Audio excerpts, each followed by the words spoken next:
Assalamualaikum warahmatullahi wabarakatuh. Perkenalkan nama saya Dewi Intani Zahra, NPM 0147, kelas 6C. Di sini saya akan menjelaskan jawaban dari soal AS Pendidikan Mitigasi Bencana. Yang pertama ada analisis kontekstual, yaitu ada perbandingan kelemahan SPAP dari Kabupaten Palu dan Kabupaten Cianjur. Nomor satu ada faktor infrastruktur sekolah. Perbedaan di Kabupaten Palu yang pertama, banyak sekolah berdiri di zona rawan likuifaksi atau amblesnya tanah. Minim papan jalur evakuasi, tidak tersedia tempat evakuasi tinggi.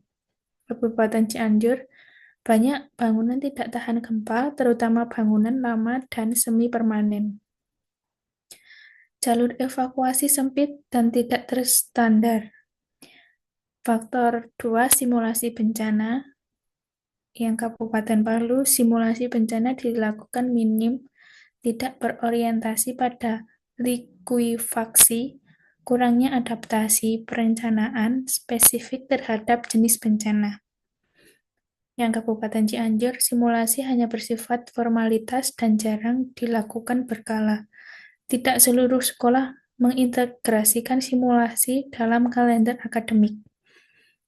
Yang ketiga, faktor partisipasi guru atau orang tua. Yang Kabupaten Palu, pelatihan guru belum merata, pelibatan orang tua sangat minim, koordinasi lintas sektor belum kuat.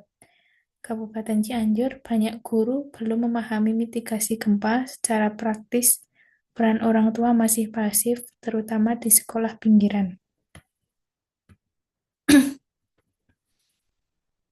Aspek geografis dan demografisnya Kabupaten Palu, yaitu zona rawan multi bencana seperti gempa, tsunami, amblesan tanah. Kontur tanah sebagian besar aluvial dan berpotensi tinggi amblesnya tanah. Cianjur terletak di jalur patahan aktif atau sesar Cimandiri. Mayoritas wilayah berbukit dan akses terbatas ke lokasi darurat. Integrasi teknologinya, belum maksimalnya penggunaan Early Warning System atau EWS untuk sekolah, baik di Palu maupun Cianjur. Minimnya aplikasi berbasis mitigasi yang bisa diakses siswa atau guru. Kurangnya GIS atau Geographic Information System untuk pemetaan risiko zona sekolah. Rekomendasi solusi berbasis bukti yaitu nomor 1, pemetaan risiko berbasis teknologi GIS. Yang Palu, lakukan pemetaan zona rawan likuifaksi dan tsunami berbasis GIS dengan integrasi ke sistem sekolah untuk menentukan zona aman belajar dan evakuasi. Ini tercantum dalam kebijakan Permendikbud nomor 33 tahun 2019 pasal 7 yang isinya menekankan pentingnya identifikasi resiko bencana berdasarkan karakteristik wilayah. Cianjur, gunakan mikrozonasi gempa berbasis GIS untuk menentukan lokasi prioritas perkuatan struktur bangunan sekolah. Sejalan dengan komponen SPAB untuk menciptakan lingkungan fisik sekolah yang aman. Yang kedua, rekomendasi solusi penguatan infrastruktur tanggap bencana. Palu, bangunan evakuasi vertikal di sekolah yang tidak punya akses evakuasi horizontal saat likuifaksi atau tsunami. Cianjur, terapkan standar bangunan tahan gempa untuk seluruh bangunan sekolah, termasuk kelas darurat pasca bencana. Ini tercantum dalam kebijakan Permendikbud nomor 33 tahun 2019 yang isinya mengatur penyediaan sarana prasarana sesuai standar keamanan bencana. Yang ketiga ada integrasi teknologi. Nomor satu, pasang Early Warning System atau EWS di sekolah yang berhubung ke BPBD, khususnya di zona merah bencana. Yang kedua, kembangkan aplikasi mitigasi edukatif untuk siswa, guru, dan orang tua. Contohnya itu notifikasi bencana, panduan evakuasi, dan pelatihan daring. Ini tercantum dalam Kebijakan Permendikbud Nomor 33 Tahun 2019 Pasal 10 Ayat 3, yang isinya penggunaan media pembelajaran dalam SPAP harus memanfaatkan teknologi informasi. Yang keempat ada peningkatan kapasitas dan simulasi berkala. Wajib. Nomor satu, wajibkan simulasi bencana 2 kali setahun untuk seluruh satuan pendidikan dengan skenario sesuai resiko utama daerah. Dua, latihan guru dan orang tua melalui kerjasama Dinas Pendidikan dan BPBD dengan pendekatan sekolah dan komunitas tangguh bencana. Ini sesuai dengan pasal 11 Permendikbud nomor 33 tahun 2019 yang isinya SPAP mencakup penguatan budaya sadar bencana melalui latihan berkala. Yang kedua, soal kedua ada evaluasi kritis, yaitu kritik terhadap frekuensi dan metode drill. Tahap manajemen bencana ada 4. Yang nomor 1, pencegahan, dan kritiknya tidak terintegrasi dan tidak ada penguatan kesadaran risiko sebelum drill. Kesiapsiagaan simulasi terlalu jarang untuk membentuk refleks responsif siswa dan guru. Tanggap darurat, simulasi hanya skenario gempa, tidak mencakup resiko lokal lainnya seperti banjir atau longsor.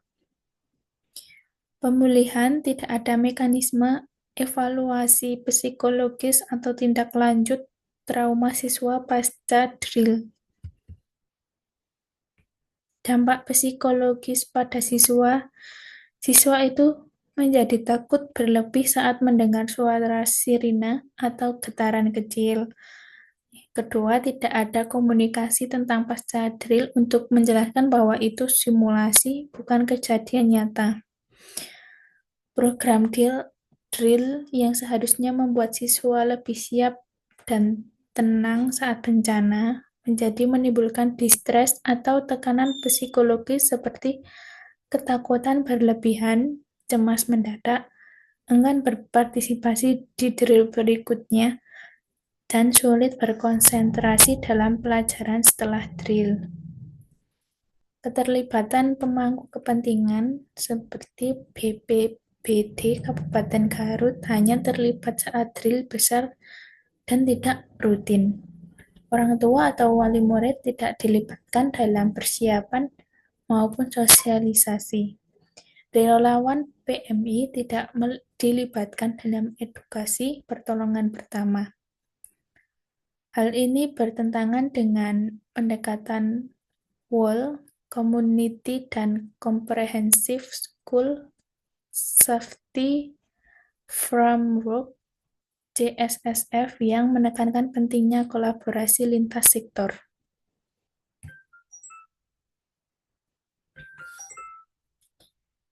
Selanjutnya, solusi berbasis CSSF, yaitu masalahnya frekuensi drill rendah. Solusi CSSF yaitu simulasi berkala 2-3 kali per tahun disesuaikan jenis bencana lokal. Justifikasinya meningkatkan kesiapsiagaan dan refleks siswa. Yang kedua, tidak ada pendidikan mitigasi. Solusinya, integrasi konten mitigasi bencana dalam mata pelajaran IPA, IPS, atau PPKN. Justifikasinya, pendidikan risiko menjadi bagian pembelajaran bukan insidental. Merdeka trauma pasca drill, Solusinya pendampingan psikososial oleh guru BK atau relawan dan penjelasan pasca simulasi. Justifikasinya membantu siswa memahami peristiwa simulatif dan tidak menakutkan. Yang empat, minim keterlibatan stakeholder. Solusinya yaitu MOU rutin dengan BPBD atau PMI dan forum orang tua. Membangun komunitas sekolah tangguh sesuai prinsip CSSF. Lanjut, usulan evaluasi pasca drill, yaitu agar drill menjadi proses pembelajaran yang bermakna dan berkelanjutan perlu dilakukan evaluasi sebagai berikut, yaitu nomor 1, kuesioner siswa sebelum dan sesudah simulasi, mengukur persepsi, rasa aman, dan pemahaman prosedur evakuasi. Yang kedua, observasi perilaku siswa, bagaimana mereka merespon sirine, mengikuti jalur evakuasi, dan menolong teman. Yang ketiga, refleksi guru dan orang tua dapat dilakukan dalam forum diskusi, focus group discussion, atau FGD untuk perbaikan metode ke depan.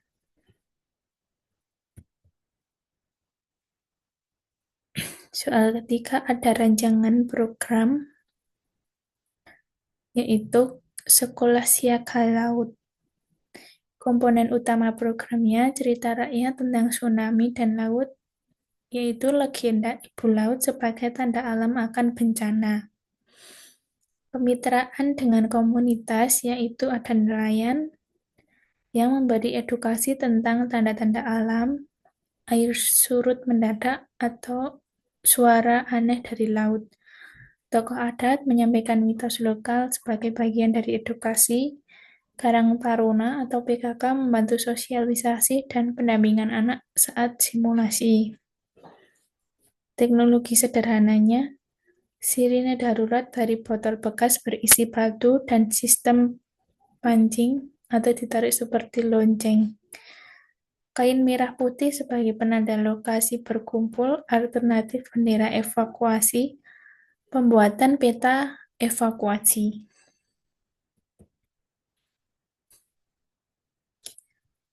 Adapun tahapan implementasi, yaitu dari 1 sampai 6 bulan. Yang bulan ke-1, sosialisasi program ke sekolah dan komunitas nelayan. Penanggung jawabnya Kepala Sekolah, BPBD, Komite Sekolah. Bulan 1, kedua, pelatihan guru oleh BPBD dan tokoh adat tentang tsunami dan cerita rakyat. Penanggung jawabnya BPBD, Dinas Pendidikan, LMS. 2-3 bulan penyusunan bahan ajar lokal dan pembuatan alat edukatif seperti rambu, sirine sederhana, bendera, dan peta evakuasi. Penanggung jawabnya guru, siswa, relawan desa. 3-4 bulan pengintegrasian konten mitigasi ke dalam pembelajaran bahasa Indonesia. Penanggung jawabnya guru kelas atau mapel. Bulan ke-4 sampai ke-5 yaitu simulasi pertama, menceritakan cerita yang telah dibuat siswa atau drama tsunami, evakuasi, pengukuran waktu evakuasi. Penanggung jawabnya guru, siswa, BPBD. Bulan ke-5 dan ke-6 yaitu evaluasi awal, observasi, kuesioner siswa, perbaikan materi visual. Penanggung jawabnya tim sekolah tangguh bencana. Adapun indikator keberhasilannya yaitu kuantitatif 100% guru memahami tahapan evakuasi tsunami, 90% siswa mampu menceritakan cerita yang dibuat tentang tsunami tersebut, 80% siswa dapat menunjukkan jalur evakuasi sekolah, membuat 3 jenis alat edukatif, yaitu rambu, sirine sederhana, peta evakuasi, tersedia, dan berfungsi. Kualitatif, peningkatan kepercayaan diri siswa saat simulasi, partisipasi aktif orang tua dan tokoh lokal, cerita rakyat mulai dijadikan bagian dari kurikulum tematik di sekolah. Anggaran simulatifnya yaitu kebutuhannya ada pelatihan guru dan relawan, honor dan ATK, pembuatan sirine, botol atau kreatif, pembuatan rambu evakuasi visual, bahan ajar cerita rakyat cetak, banner peta evakuasi, konsumsi saat simulasi, dokumentasi dan publikasi, yang semuanya bertotal menjadi 4.650.000.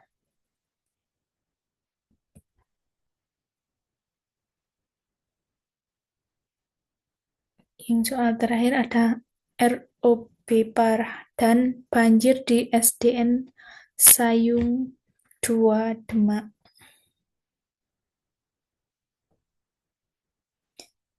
Ketentuan regulasi Permendikbud Nomor 33 Tahun 2019 ada sekolah harus memiliki peta resiko dan rencana kontingensi, yaitu pasal 7. Fakta lapangan di SD, yaitu tidak ada dokumen peta zona ROB atau SOP evakuasi banjir. Implementasinya seharusnya sekolah menyusun peta resiko seperti ROB banjir dan jalur evakuasi berdasarkan karakter geografis wilayah. Sekolah harus menjamin keamanan fasilitas fisik, yaitu pasal 5, ruang kelas tanpa tanggul atau penghalang air rawan terendam. Implementasinya, sekolah memiliki saluran pembuangan tanggul atau penghalang air serta ruangan penyimpanan peralatan darurat. Yang ketiga, ada simulasi bencana dilakukan secara berkala, pasal 11. Faktanya tidak pernah dilakukan simulasi evakuasi ROB atau banjir. Implementasinya, kurikulum memuat pembelajaran mitigasi dilakukan simulasi 2 kali per tahun, termasuk evakuasi bencana lokal. Yang keempat, ada partisipasi komunitas, pasal 8. Faktanya, tidak ada perlibatan tokoh masyarakat pesisir seperti nelayan, RW, atau RT. Implementasinya, tokoh orang tua dan tokoh masyarakat dilibatkan dalam kegiatan SPAB.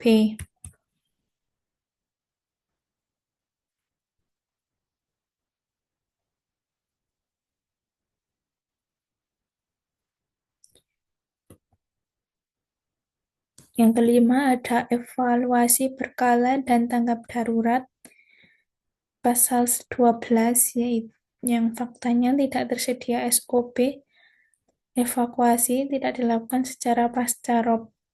Implementasinya, sekolah menyusun SOP tanggap darurat dan melakukan evaluasi pasca bencana. Analisis teori risk education UNESCO 2022, yaitu ada komponen RRE, ada 3, yaitu knowledge and awareness, yaitu penjelasan teoritisnya siswa mengetahui jenis, penyebab, dan gejala bencana lokal. Kondisi nyatanya tidak ada materi tentang ROB atau banjir dalam pelajaran. Gap yang terjadi, kurikulum tidak mengangkat risiko lokal, solusi implementasi, integrasikan topik ROB atau banjir dalam pembelajaran IPA, IPS, PPKN berbasis cerita rakyat. Nomor 2, ada skills and action kompetensi, yaitu siswa memiliki keterampilan evakuasi, mengenali tanda bahaya, dan bertindak saat bencana. Kondisi nyatanya tidak ada simulasi banjir, siswa tidak tahu jalur evakuasi dan tidak memiliki peran aktif.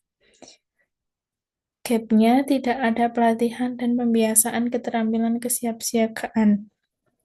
Solusinya latihan siswa sebagai SASR atau siswa agen siaga ROP.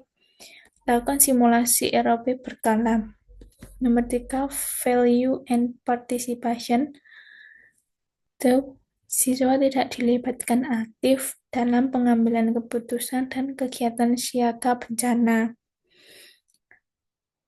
Kondisi nyatanya, siswa, orang tua, dan masyarakat tidak dilibatkan dalam perencanaan atau penanganan ROP. Budaya tanggung jawab dan gotong royong belum terbentuk. Solusinya bentuk forum siaga ROP sekolah, libatkan siswa dan orang tua dalam kegiatan evakuasi. Adapun rancangan protokol darurat inovatif yang saya namai Sayung Siaga.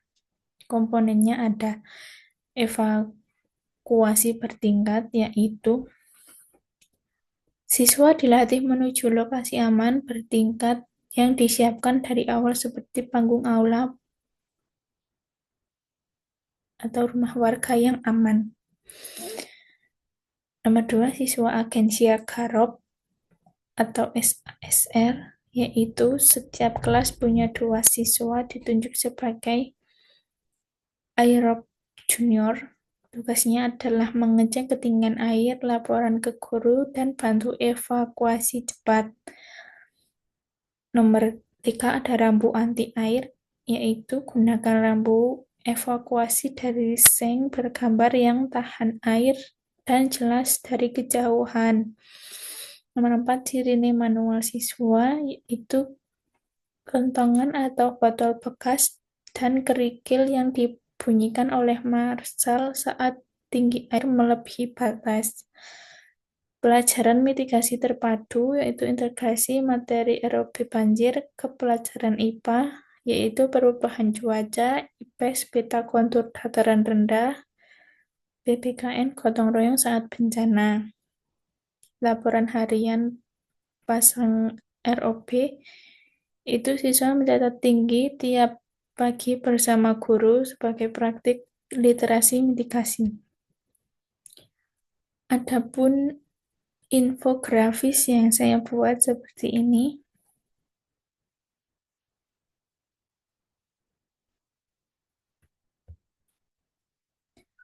Sekian presentasi dari saya. Bila ada salah kata, mohon dimaafkan. Terima kasih. Wassalamualaikum warahmatullahi wabarakatuh.